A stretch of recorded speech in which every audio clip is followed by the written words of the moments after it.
Good morning, everyone, and welcome to Vero's 2020 Business Recovery Grant webinar. Welcome to those that attended last week, and a warm welcome to those viewing for the first time.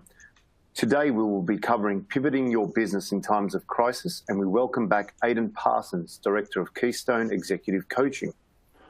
I'm Chris Kokolewski, Strategic Relationship Manager at Vero. I'm delighted to welcome Aidan Parsons today, but before I hand over to Aidan, I'll begin with some general housekeeping rules to make sure everything is working at your end. At the bottom of your screen, you should be several application widgets. All the widgets are resizable and movable, so feel free to move them around to get the most out of your desktop space. Each widget can also be closed or reopened by clicking on the specific icon at the bottom of the screen. You can also expand your slide area a little to maximize it to full screen by clicking on the arrows in the top right corner.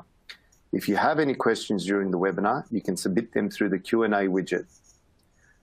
We recommend using a wide internet connection and closing any programs or browser sessions running in the background. Essentially, the less you have open or running, the better the experience should be, as it takes the pressure off the bandwidth. As the webinar is being streamed directly through your computer, there's no dial-in number for the audio. So hopefully by now you can see and hear me clearly. If the sound isn't great, perhaps check your volume on your headsets or computer speakers. Some networks cause slides to advance more slowly than others. If your slides are behind, pushing F5 on your keyboard will refresh the page. If you have any other technical issues, try the help widget at the bottom of your screen. Remember, we encourage you to send through your questions and we'll visit these at the end of the presentation. Now I'll hand you over to Aidan, who will take you through today's webinar. Over to you, Aidan. Thanks, Chris. Another glowing introduction, mate. Thank you. Guys, nice to see you all again. I'm sure some of you are on last week's webinar. If you're new, welcome. I'm very much looking forward to getting stuck into this one. Now, me being me, I've sprung a little agenda on the tech people, and I've asked them to create a poll for you guys literally 5 minutes before we started. So I'm hoping that they're able to launch a poll now, and being able to complete the poll will actually give me a great sense of accuracy in terms of how I can portray the information. So the first question is, what is the industry you're in, please? So if you want to put in things like, finance or health or literally like just exactly what you do as your business, that would be very, very helpful for me. Because then I'm able to cater the information a little bit more accurately. So feel free to fire it in. We'll just give it a couple of minutes or a couple of seconds, I suppose.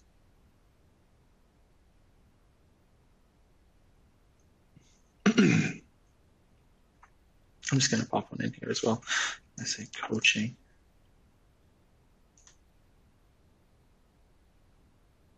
I'm just submitting.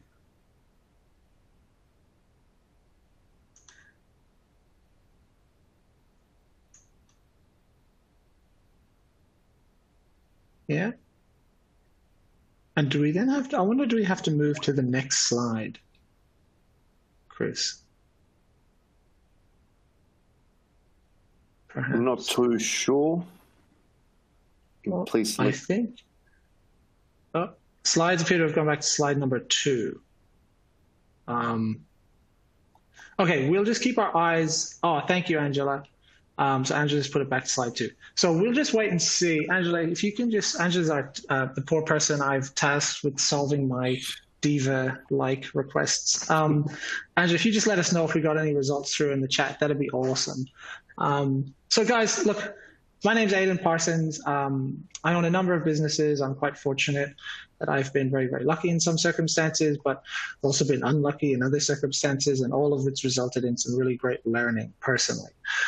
And I find myself most of the time managing my businesses or managing the people that manage my businesses, and spending most of my time actually in consulting to other businesses. So do a lot of partnerships with things like the CA, the CA, or even like places like Vero and Suncorp and so on. But a little bit about me, if I'm going to stand here and kind of spout information at you, we're the only company in Australia that does pay on result consulting, so business development consulting, and we're great at sales, great at marketing, phenomenal at management and leadership as well. And really all of this comes together to make sure that we build profitable strategies for business growth. And to say we've been inundated lately it's like probably the world's greatest understatement. Like we've just been slammed. But in doing that, we've been able to get some great outcomes, and I'm glad that I can share with you guys today what we have been doing that's been working. So the way for me to be really effective in this is to be really relevant, okay? So we're going to move through what's called an executive strategy, okay, to pivot your business. So really, an executive strategy, okay, so we've got a couple of beauty salons. Cool. Okay, so an executive strategy, guys, is basically the process within which and please take like very careful attention to what I'm about to say. This is not a sequence of tasks that you have to do. Sometimes when you hear the thing executive strategy, it's like, okay, what's my checklist of stuff? Okay, so there is a component of that, but this is to change how we function within our business, okay? So I'm going to kind of give you some representation here, is that all of you guys that own a business also own a variety of roles within your business, okay? So in some circumstances, you're the director of sales. In some circumstances, you're the chief executive officer, chief marketing officer, chief financial officer, okay? And this is very important that I explain the next concept. How you have performed up until this point as an individual employee of your business has generated the results that you have in your business, okay? Kind of simple, but if we always do what we've always done, we always get what we always got. So right now, your role, your responsibilities, your performance indicators, your literally how you treat yourself as an employee has created the outcomes that you have around you in your business. The purpose of today's presentation is to take you guys through the core components of redesigning your role for your business such that you can overcome the circumstances around you. So like people are in all different states, right? We've got some people in Victoria, New South Wales, South Australia, et cetera, and everyone's in different circumstances with different levels of constriction of trade and all that sort of stuff. The purpose of this is to empower you to design your change that you need for your business. So I'd encourage you to be quite practical in this as we move through the executive strategy, and I'd also encourage you to kind of like, if you want, like listen back to the recording, take notes now, but really kind of move through this subjectively, okay? There is no right one for everyone. There's the right one for you, and it's about you designing this. So once we've built out what an executive strategy and how we manage ourselves, we're then going to go through the 4 pillars of managing a business and then preparing for recovery. But I want to give a lot of time at the end for questions because relevance makes this effective. If I'm talking to a 30-person engineering firm or a 3-person beauty salon, it's a different sequence of communication. So if you have questions, pop them in. As I go through this, shoot the questions at me. They'll all go into a box at the end. And we've got a few coming in already, actually. So, and then we can actually address them at the end and give you some really practical answers. But let's begin. So what is an executive strategy? Well, in summary, your business and your team are a reflection of you and your actions. Developing an executive strategy is for you first and for your business second, okay? So we need to redesign your executive role. We need to determine the environmental expectations of your role. And I'll explain what that is in a moment. We need to ensure structures of delivery within this role that extend out to the organization as a whole. And then we need to make sure that we have clear parameters of function and performance so that shows us that we're doing what we should be doing, okay? And then we want to communicate this strategy amongst our staff. So basically, if I make this really, really simple, the first step is explaining and designing what our new job is for our business. So previously, maybe you were the head of sales, even though you weren't the head of sales. Maybe you had a particular role for your business to grow it. Now everything's changed. You have to redesign what that role is. Maybe it's a role, maybe you're a survival CEO. Maybe you're a growth CEO, who knows? But we have to design that. Then we established environmental expectations, which is basically the rules of being in your business for you and everyone else. So how do we determine the environment within which people function under this new direction? Okay, so things like timeliness, communication, respect, acknowledgement, and so on. And that's a really fun exercise. We'll get into this one. And then the structures of delivery within this role. So what are the processes? What's the architecture? How do we measure this accurately in the parameters of function and performance? So the structure is literally the changes or the activities or the procedures that we alter. So everyone's obviously had to change some structures or install some structures around hygiene. This is the same, except towards the new direction of growth. And then lastly, the parameters is how do we measure that? So how do we track and measure the function and performance? And then communicating the strategy becomes very good leadership. We can have the best strategy in the world, but if no one understands it and no one's going to follow us, then it's kind of redundant. So let's begin. So when you look at the environmental components, there are 4 major principles. So the vision and mission, the values, the standards, and the expectations. Okay, so the vision and the mission, guys, I'm going to explain these really simply because these get thrown around a lot. People say, what's your vision? And you know, sometimes when you ask someone what their vision is, they don't know the answer, but often it will be confused with the mission. So I don't know your businesses. I don't know you personally, but the easiest way to determine what your vision is where you are going. So my vision might be to go to the Sunshine Coast or to go to Sydney. And my mission is how am I going to get there? Okay, so what am I doing every day? How am I transporting myself there? So if it was the Sunshine Coast, maybe I'll catch a train. If it's Sydney, maybe I'll fly. If I try to walk there, I'm not going to get there in time. So what I need you guys to do right now is go, as a business, based on where we are right now, what is our vision for where we want to be in 6, 12, 18, 24 months? And it can be, guys, it doesn't need to be complex. Actually, it can be quite emotive. And it can also be quite selfish, just so you know. It can be very personally orientated to you. That's okay. Okay. We've also got telecoms, insurance. Great. This is great. Great results. Thanks, Angela. So I want you guys to have an example of a great vision and mission. So I'm assuming, normally I'd say hands up who's heard of TEDx. So I'm gonna put my hand up because I've heard of TEDx. Have you heard of TEDx, Chris? Yeah.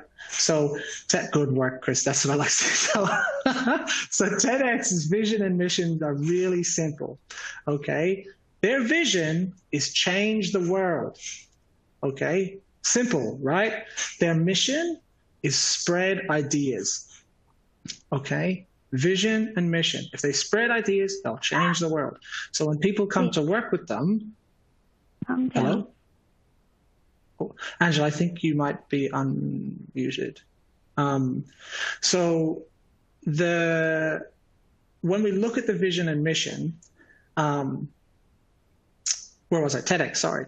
So when people go to work for TEDx, okay, they're going to be very easy to include or exclude for suitability. Are they there to change the world or not? Are they there to spread ideas or not? So the thing that you need to ask yourself is, if I was to turn around to my team and say, where are we going? We want everyone to be able to say the same thing, okay? And then if we say, how are we getting there? We want everyone to be able to say the same thing. Uniform direction is paramount here. And a great question to ask yourself when you're designing this, especially in times of crisis, guys, like if we're not in like active crisis, but it sure as heck ain't easy, is this. If we were to achieve one thing in our business, if our vision was to achieve one thing in our business, what must that one thing be that we achieve that on achieving it, we improve everything else in the business? okay? And I don't know the answer. If I knew your business, I'd be able to get really, really accurate on that. But I want you guys to ask yourself that question. What is the thing that if you achieved it in your business right now, and only it, would improve everything else in your business? Cool. So that first component, take some time with it, crack a bottle of red wine with it, have some fun with it, okay? Vision and mission. The next three components, I'm going to give you an exercise to do. So feel free to reflect on this exercise. Feel free to do it along with me. It's actually quite simple, but it's astronomically effective, okay? So as a business consultant and someone that invests in businesses quite a lot, values are very, very important to me. Values are the architecture within which I can tell someone's going to make their decisions or how they're going to do stuff, basically. If someone has a high level of honesty or professionalism or integrity or resilience, these are all very important values for me to understand. The problem is if I say, hey, tell me your values, I get almost exclusively, I get the same answer. I get, oh, professionalism, oh, hard work. I get all these like stereotypical answers that have no meaning, okay? Values represent emotion, okay? They're things that are quite emotively important to us. So the exercise I'm going to take you guys through is inverse emotional exploration, okay? Complex terms, really simple. Step one, and feel free to do this now, think of the top 10 things in business that make you want to pull your hair out, flip the table, and blow your nanas, infuriate you, okay? The top 10 things. And I'll share one with you guys. Is I just can't handle when people lie to me in business. I can't take it. I'm like, just be honest. I don't care if it's bad. I don't care if it's not what I wanted. I don't care. Just don't lie to me, right? Personal example. I got a new phone yesterday because my son decided to drop my phone and I decided to give it to him so he could drop it. He's 1 year old, so it's really my fault. But I got a new phone and I went to get a screen protector on it. And the guy put my screen protector on. It was the last screen protector that he had. And he said, I'm sorry, I've actually put it on. I've put it on incorrectly. I don't have another screen protector to put on. And subsequently, it's full of bubbles. I'm really sorry. If you go downstairs, they'll be able to get another one. And I was fine with that. I said, yeah, no problems at all. That's totally fine. I went downstairs. And then I got another screen protector put on. And this person put the screen protector on, and it's full of bubbles. And I can show you. It's got bubbles all over the place. It's got, look at them at the top there. And it's like, so she's put the phone back in the box, closed it, handed me, said, there you go, sir, have a great time. And off I went. She closed at 5 o'clock. I've got home, opened my phone up. And I'm like, oh, for goodness sake, right? And I wouldn't have been upset. It's just that she wasn't upfront with me. So honest is big, right? So look for the thing that annoys you. Okay, look for the thing that infuriates you. And the reason why it upsets you is because one of the values that you hold is being opposed. Okay? Accountability, respect, timeliness. These are all important, but I need you guys to understand how to get them. Okay? Once you've got them, you should see that one of the things that annoys you, okay, probably correlates to a bunch of values. It's probably going to be things like respect, accountability, timeliness, integrity, you name it. Integrity is big for me too. And then you need to ask yourself, okay, what are my standards around this?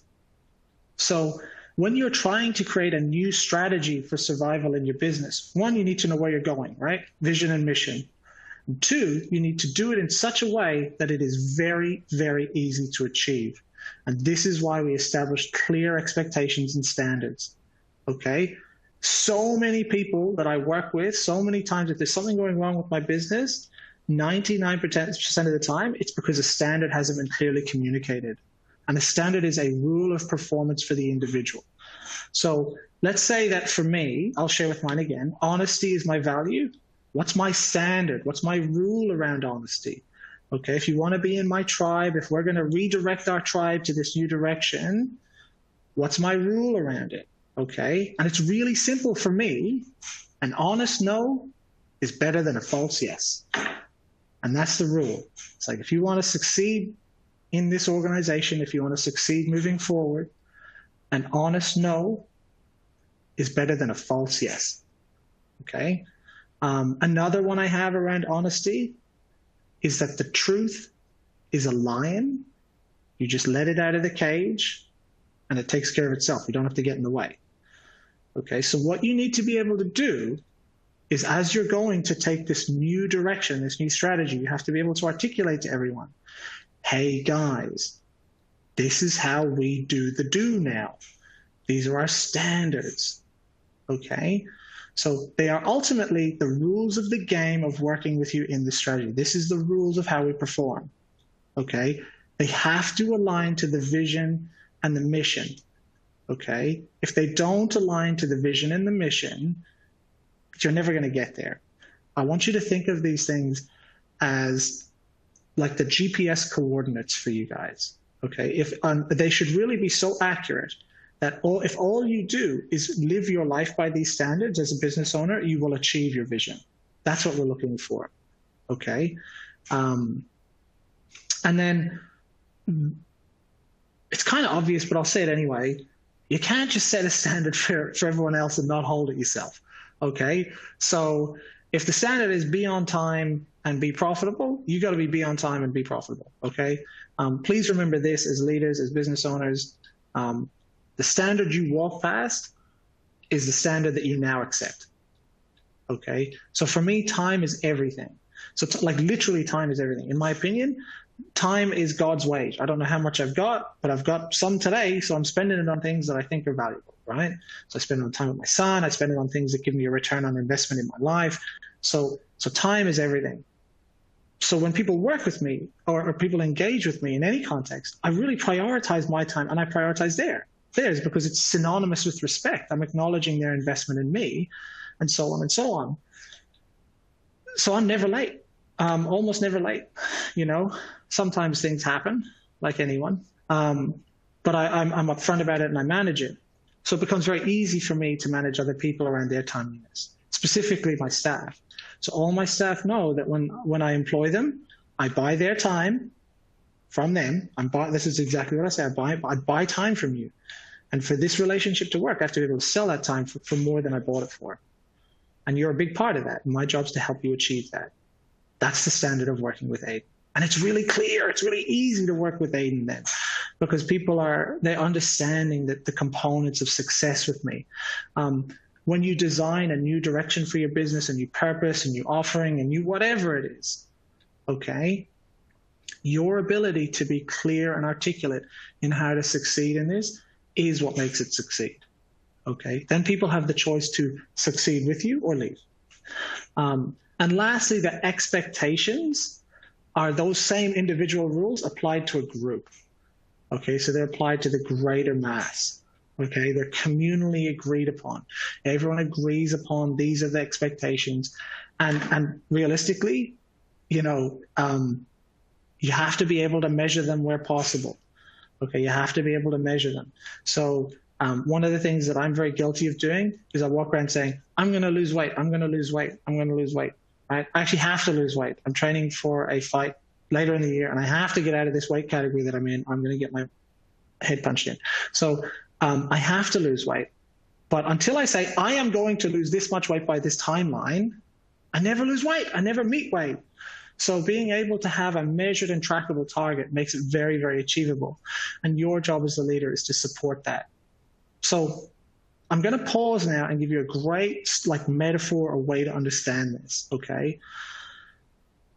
Whether it's just you or it's a team of 100, okay, you are responsible for the outcomes you have around you based on the actions you take every day. Okay, if it's just you, you have your own standards that generate the results for you. If it's you and 100 people, those same standards translate into their performance also.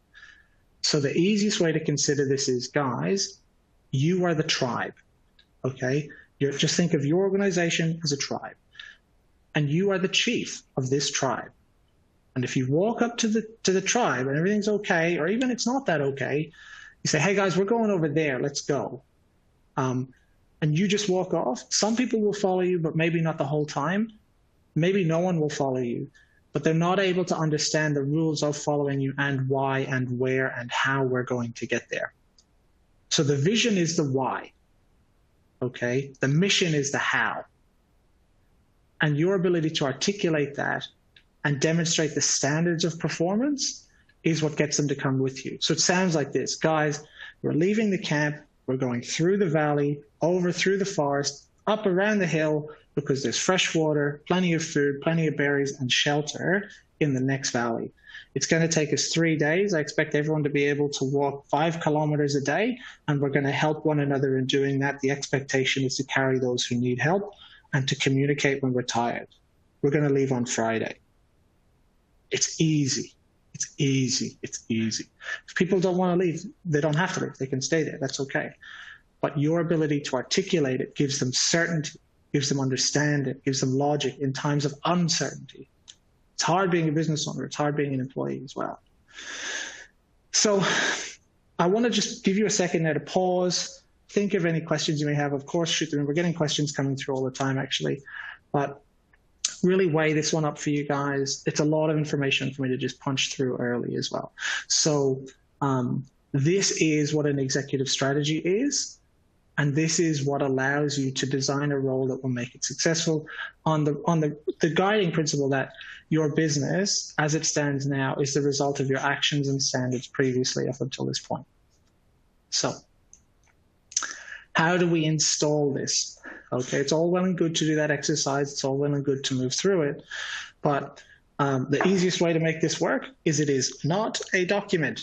Okay, so the amount of times I see an executive strategy printed on great letterheads, all this fancy stuff, and then literally everyone gets it emailed in this beautiful PDF, and no one looks at it. Like if you look at the open rate, people just don't even open it, right? So it's a tool, it's a tool, it's a tool, it's a tool, it's a tool. It's not a document.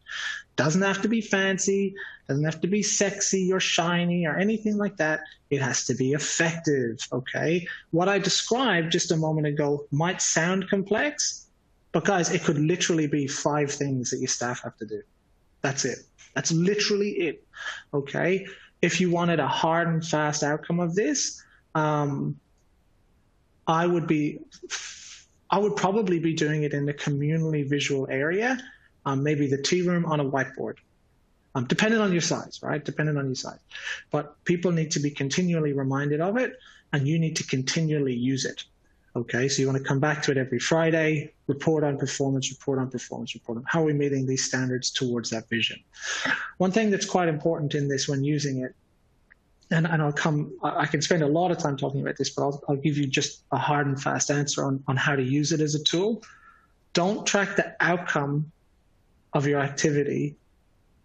Track the things that provide the outcome. Okay, so let's say that we need to increase revenue by 20,000 a day. Okay, don't track the revenue. That's pointless. Track the things that make you revenue. Track the number of outbound calls. Track the currency of sales training. Track the quality of leads. So on and so on and so on. If you worry about the quality of leads, the relevance of sales training, and how many sales conversations you're having a day, the 20K will take care of itself, okay? But if you just look at the number and you don't look at these things that move it, it ain't going to move. It's not going to move. So it's like losing weight. You can weigh yourself every day. Doesn't mean you're going to lose weight, okay? You need to track how much exercise you do and how much food you eat. And if you worry about that, the weight takes care of itself, okay? So it's focus on the thing that moves the outcome you want, not the outcome. But that's a very quick sort of like injection. The use of this document is far, far greater and more important than the depth of this document. Okay, it does not need to be deep. It does not need to be complex. It needs to be used. As a matter of fact, I'm okay with you doing about a 10% as deep as you feel it needs to be, but get good at using 10% of it and then make it 20%. It should be reviewed regularly, this tool, this activity, and consistently reviewed in line with your staff's expectations as well. And when you redesign your role and everyone else's role around you, you redesign the outcome, okay? So Very important, very subjective, as I'm sure you can see, and very relevant to be accurate for your circumstance. So feel free to go back and revisit. I would actually 100% encourage you to go back and listen to the recording and move through that activity yourself. Find the vision, find the mission, find the one thing that on improving it improves everything, and then know what annoys you, know the values that are annoyed, know your personal rules as to how you function in the presence of those values, and then share those rules to the expectations of your staff, and that becomes the rules of how do we achieve the outcome. The standards and the expectations must be the GPS coordinates for that outcome. Okay. Lots and lots of content. So how do we manage business in COVID-19? These are the 5 most, so I did a bit of research on this. These are 5 most common things that people need to consider when continuing to manage business during COVID-19.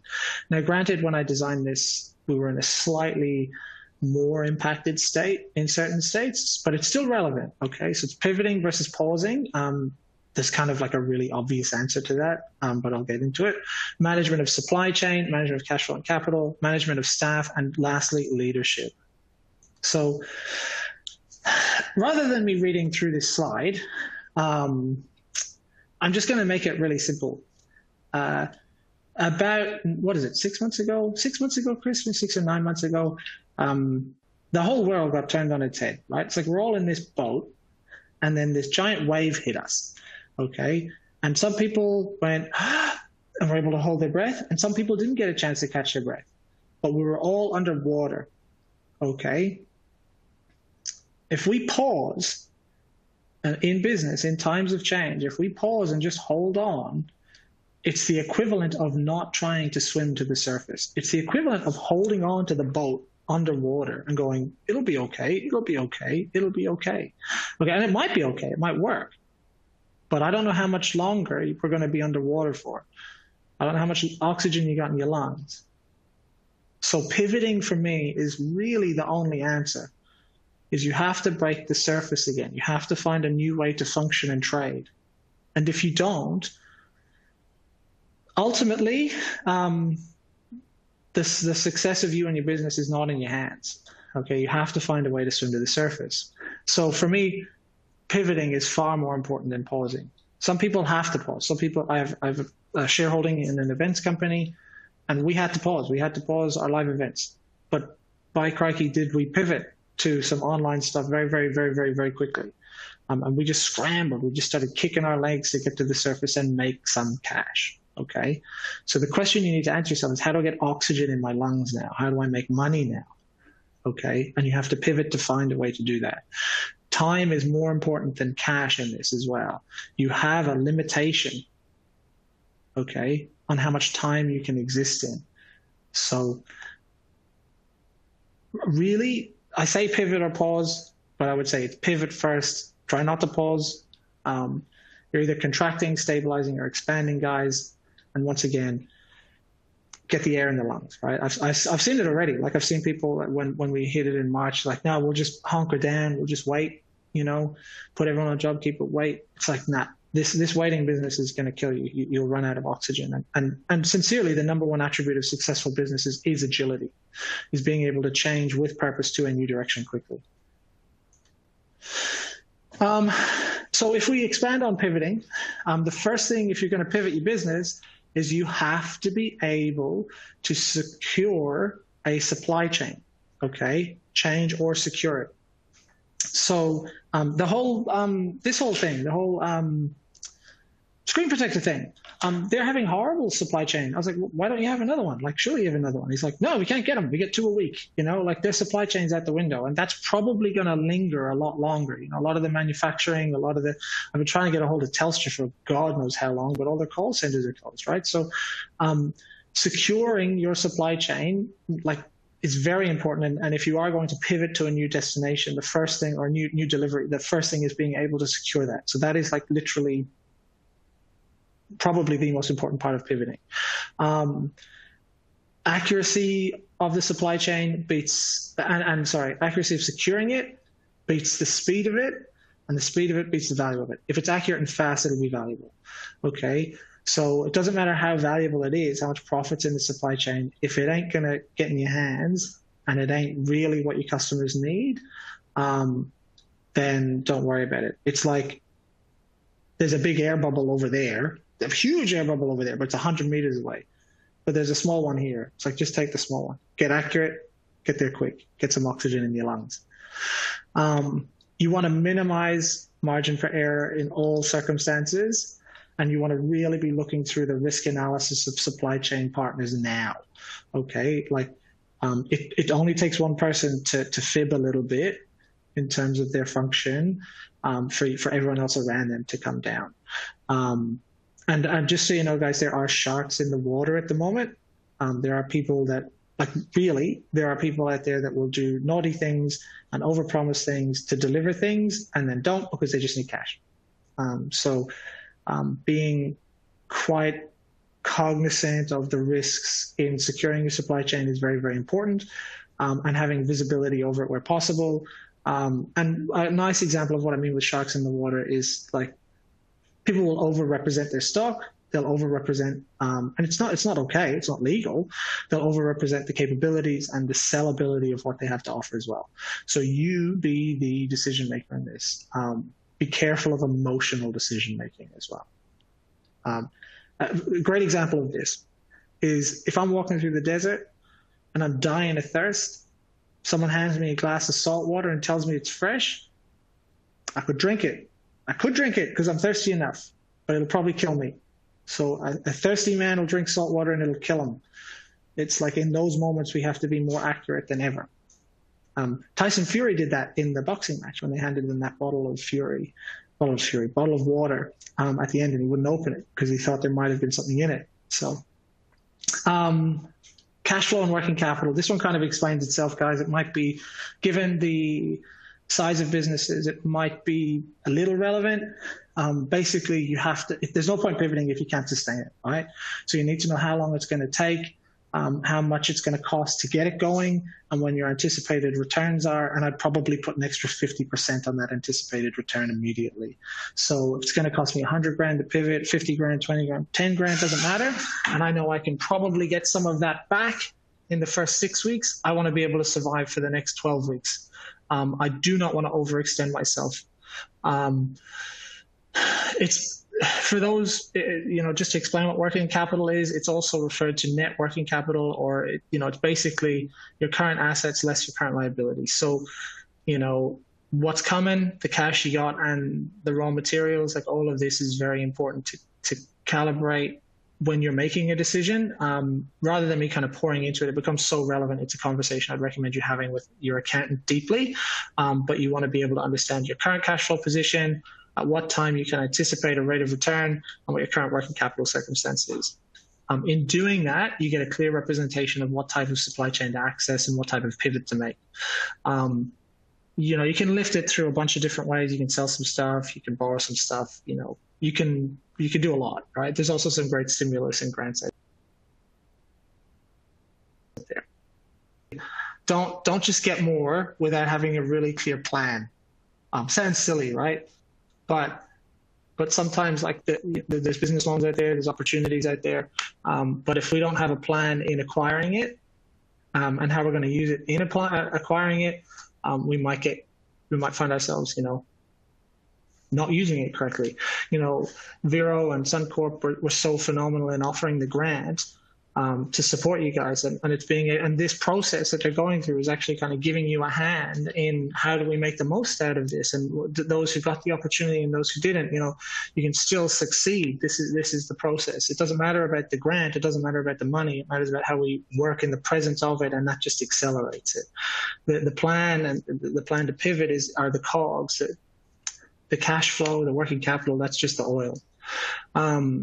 If you spend for stabilization at the moment, you will eventually be able to spend for return.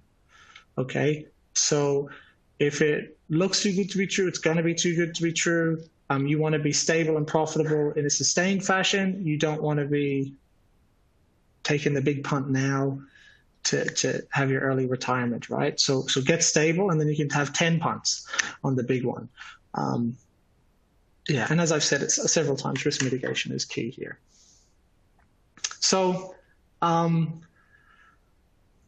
when we look at those components, whether or not you do this on your own or whether or not you do this with someone else or your team, is very dependent on your own leadership of yourself. So when I say leadership, I don't just mean leading other people.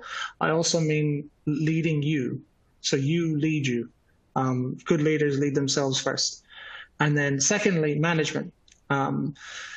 So your ability to successfully deliver this is a symbiosis or a partnership between your leadership and your management skills, okay? And I'm going to talk to this probably for the next 5 minutes and then jump into some questions. So your ability to lead accurately and manage efficiently demonstrates stability in the workplace. When you have leadership outcomes, okay, clearly articulated for yourself, they are more probable to achieve. So I want to explain the difference between leadership and management first, okay? So leadership is the ability to help someone come on a journey with you because they want to, okay? Really simple. Being able to inspire someone to come with you because they want to.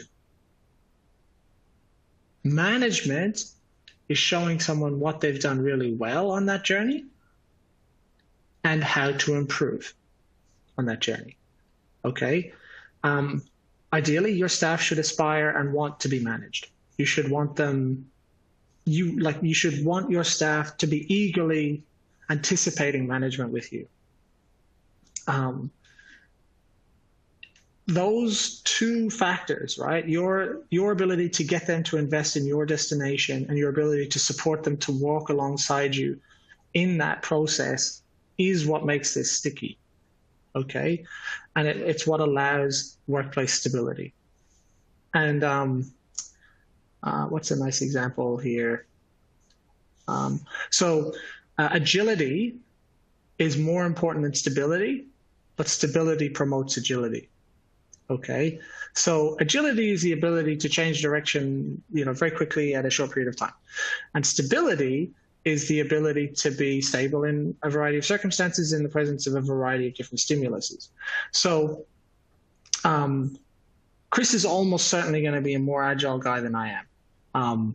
So I'm quite heavy, I'm quite big, and if I was to tell you how I run and turn, I turn like a boat. Okay, I used to play a very high level of rugby union. I'm great when I get going. It takes me a hard time to stop, and I don't change directly quickly, right? So I'm in the pack, I'm in the engine room, and I'm the grunt guy, right? So when I started to train to become more effective, I really had to work on agility. And the funny thing was, I thought agility was all about like hopping around and changing around. It's not. It's about becoming really stable on one leg. It's being really stable in an extended circumstance. Because the more stable I am in an uncomfortable circumstance, the more ability I have to then apply force and be agile. So your agility, your need to be agile in your workplace is what's going to make you successful. But you'll only be successful if you are stable. Okay, so engaging stability in your workplace and ensuring that your workplace feels stable and trusting and certain is what allows them to be agile. Okay, so currently, I think one of the things a physio said to me recently was running is a one-legged sport. So if you want to get faster and be able to change direction quicker, you have to get stronger on one leg, which is so true. It's like it is a one-legged sport. I never thought about it like that. So agility is more important than stability, but stability leads to agility. Okay, and when you look at leadership and management, how does that translate into function? It's a correlation between certainty and uncertainty. So certainty being routine, structure, process, direction, endpoint, things that they can understand. And uncertainty are things like variety, adventure, excitement, challenges. And those things work on a seesaw. It's like this. The more certainty I have over here, the more uncertainty I can tolerate over here. So I have a lot of certainty here. I can tolerate a lot of uncertainty. Okay, if a lot of stability, I can tolerate a lot of agility. Okay, too much agility, too much uncertainty. not enough certainty, I go off kilter. Okay. It's also important to know that some people are like this. Some people need lots and lots and lots of certainty for a little bit of uncertainty. How's that bruised? God, that's gross. I should have done my other arm. And other people need lots of uncertainty to tolerate a little bit of certainty. Okay? It's like a seesaw. So accountants generally need lots of certainty to tolerate a little bit of uncertainty, and vice versa. Sales professionals, they need very little certainty to tolerate a lot of uncertainty. But everyone has an equilibrium, right? Your job as a leader is to manage it. And then lastly, guys, I've already kind of touched on how management is symbiotic with leadership. So management fatigue is the process where your staff get overmanaged. So you get sick of managing them and they get sick of being managed. And I refer to this as plasticity. We can bend things a couple of times like plastic. If there's a bit of emotion in it and it becomes heated, it kind of moves easier, but it is more vulnerable. But ultimately, if we bend it enough times, we break them and they leave. So be cognizant with your management. But all good. With that being said, we're going to move into the questions now. So we have a bunch, but feel free to shoot some more in. So is anyone able to, shall I just run them through myself, or do you guys want to? That is up to you, Aidan, but a massive thank you from yourself, and you're being overly complimentary on my agility. I can tell you that from as a point of fact. I really like the components there in terms of the vision being specific and achievable. That was a big takeaway from myself, and understanding what standards and behaviours are required to deliver that, and setting them to ensure that they are deliverable. And the pivot piece, considering the current environment and the ability to do that, just understanding where the business is currently and then what you do to actually change that and negotiate the current restrictions in the environment. So a massive thanks to that. And some questions, definitely. The first one, fire ahead, Chris. You pick them. Yep, the first one which I found most interesting, Ron Gordon come through with, is there any value in determining why you do what you do? Oh, absolutely.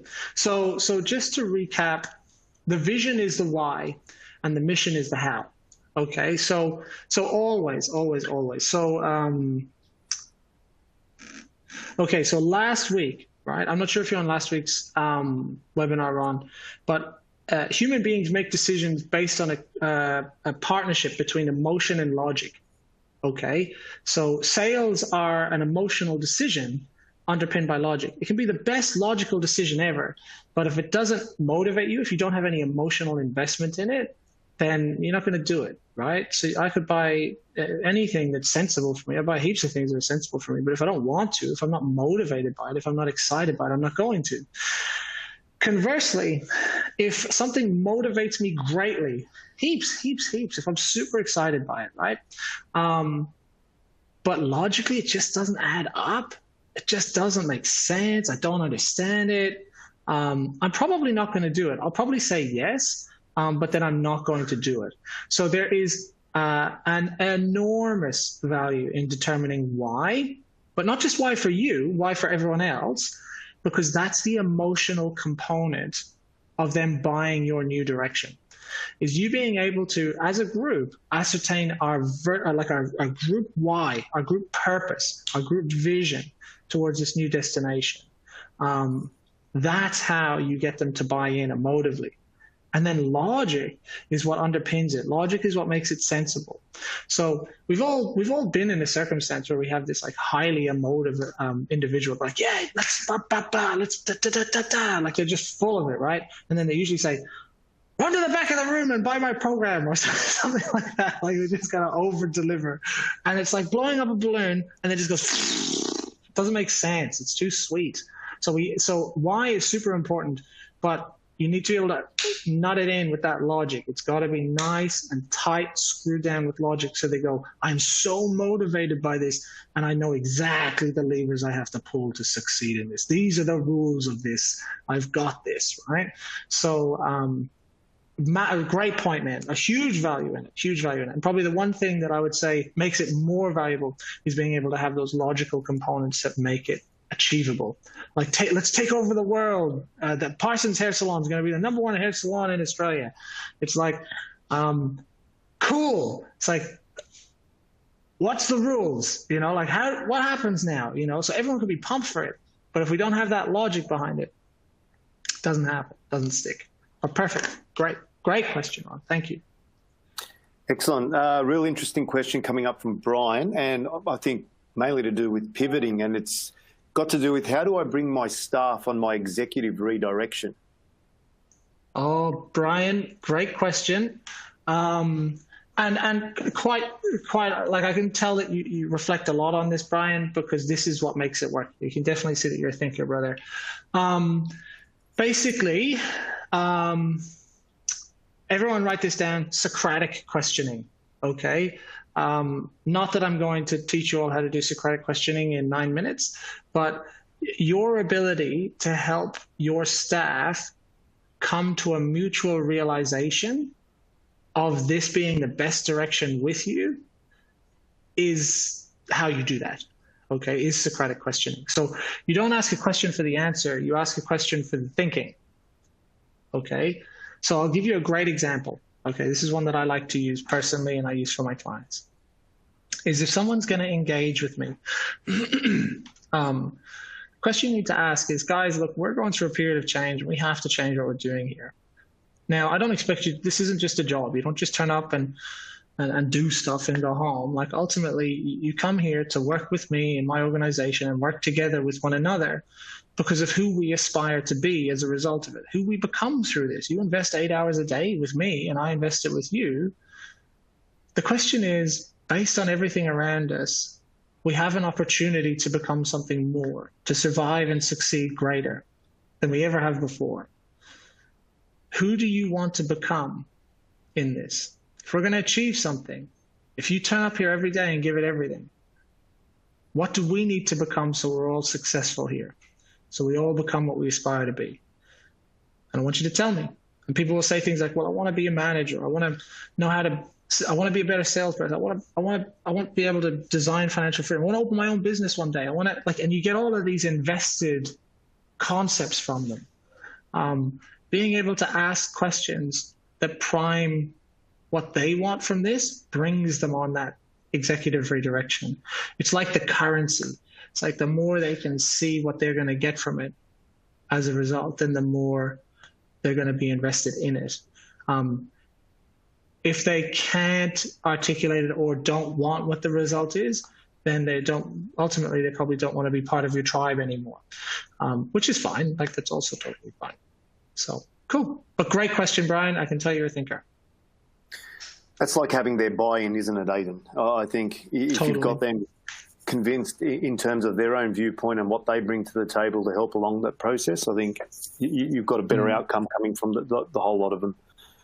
Next question from Sarah is, how do I work with my staff to ensure that they are comfortable to come back into the office? Oh, great question, Sarah. And kind of like very similar. Look, you can't make anyone feel comfortable. You can only help them feel comfortable. So your job is to support them to recognize what's going to make them feel comfortable. So often what you'll find, how do I say this? People will kind of just make the decision after sustained periods of discomfort. People just kind of decide that they're uncomfortable. It's like, oh, I'm uncomfortable with this. Okay. But if you were to ask them, what are they uncomfortable about going back into the office, they might just have one thing. Like, they might not even have anything. They kind of just get this decided emotional state. And the question is not, why are you uncomfortable? The question is, what do we need to change so you feel comfortable about coming back to the office? How does it need to look so you're comfortable about this? And being able to ask that question, once again, gets them to find what that is for them, instead of it's us trying to like guess. Okay, so we could like put hand sanitizer up, play music, have muffins, whatever it is, right? We could do all that stuff. But it might not be the thing that they want. So rather than us trying to find what makes them feel comfortable or designing this total roadmap or whatever it is, let's use them in the design of the coming back to the office. Let's get them to show us what will make them feel comfortable. And then it's their baby, not yours, that they have to look after. A great question, Sarah. Thank you. Very good. This one, I know a lot of people out there are going through a tough time through this current environment and due to the COVID-19 pandemic. But how do you suggest I keep myself motivated so that I can support my staff and keep them accountable? This is from Tony. Thanks, Tony. Just give me a moment to formulate this one for you, because there's kind of like three parts to it. There's you supporting your staff and then keeping them accountable. Okay, so so there's a thing called neurovegetative symptoms. Okay, feel free to Google it. But it's a great way to tell you how well your psychology is functioning in the presence of your physical well-being. So they're not mutually exclusive. Your mind is like in a dance with your body at all times. And actually, from a clinical perspective, you could use neurovegetative symptoms to dictate someone's mental state and their motivation and their security and their, in some cases, even their sanity, quite accurately. So the first thing I would be doing is building on your existing neurovegetative symptoms. So establishing that you have good sleep. Establishing, like, I'll give you an example, right? Is I could give you a link to a really motivational video. You could watch it and you will feel wonderful for a brief period of time, but it is a snack, okay? What we want to do when we look at self-motivation is we want to be able to establish a sound and consistent base of function, okay, within ourselves. So how well you sleep, your hygiene around sleep, what you eat, how well you eat, your exercise. For God's sake, please don't drink. Alcohol, like, of course, have a beer and stuff like that, but alcohol is like an actual depressant. Like it is demotivating. It will literally remove motivation from yourself. So where possible, avoid it. And what we're looking for here is neurovegetative symptoms, okay? A whole bunch of things fit in here too, like energy, weight loss, weight gain, libido, the whole lot. And calibrating yourself against your neurovegetative symptoms is what ensures a stable base of self-motivation.